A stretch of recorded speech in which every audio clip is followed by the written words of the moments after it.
सबैजनालाई जय मसी। आज म हजुरहरूको माझमा चाहिँ हजुरहरू सबैजनाको माझमा चाहिँ म परमेश्वरको वचन हैन शेयर गर्न जाँदैछु।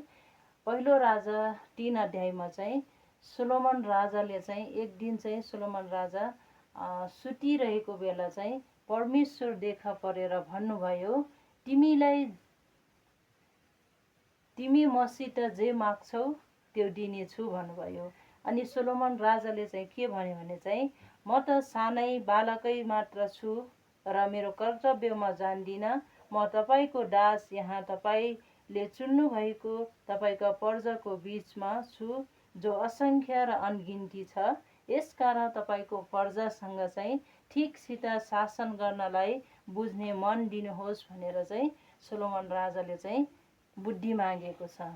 उसले चाहिँ असल र खराब छुट्याउन सक्ने त्यो बुद्धि मागेको छ, ज्ञान मागेको छ।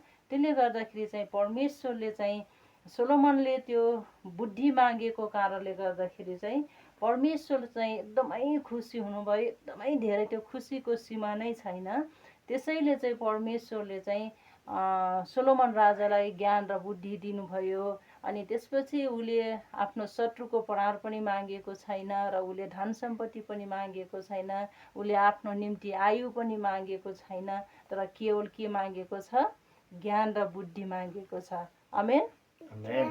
र जब चाहिँ हामीसँग ज्ञान र बुद्धि हुन्छ तब चाहिँ हामी सबै कुरा गर्न सक्छौँ। आमेन। त्यसरी नै परमेश्वरले चाहिँ सोलोमन राजालाई चाहिँ तिमी के माग्छौ त्यो म तिमीलाई दिनेछु भन्नुभएको छ हैन। परमेश्वरले त्यो सोध्दै गर्दाखेरि चाहिँ सोलोमनले के भनेको छ? मलाई चाहिँ ज्ञान बुद्धि दिनुहोस् भनेको छ, ताकि मैले आफ्नो प्रजासँग चाहिँ ठिकसित शासन गर्न सकूँ हैन, सही र गलत छुट्याउन सकूँ भनेर चाहिँ उसले ज्ञान बुद्धि माग्यो। त्यसपछि चाहिँ परमेश्वरले चाहिँ सोलोमन राजालाई ज्ञान र बुद्धि दिनुभयो।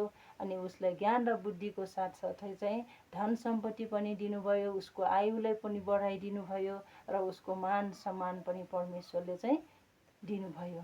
आमेन।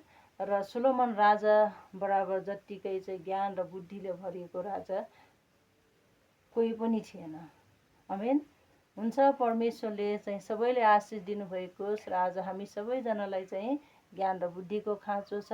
हामीलाई चाहिँ परमेश्वरले चाहिँ के चाहिन्छ भनेर सोध्दै गर्दाखेरि चाहिँ हामी के भन्नुपर्छ? ज्ञान र बुद्धि। हामी चाहिँ परमेश्वरसँग ज्ञान बुद्धि माग्नुपर्छ। पढ्नको लागि, लेख्नको लागि, काम गर्नको लागि, परिवारमा खुसी भएर जिउनको लागि पनि हामीलाई के चाहिन्छ? ज्ञान र बुद्धि चाहिन्छ। जय मसी। धन्यवाद।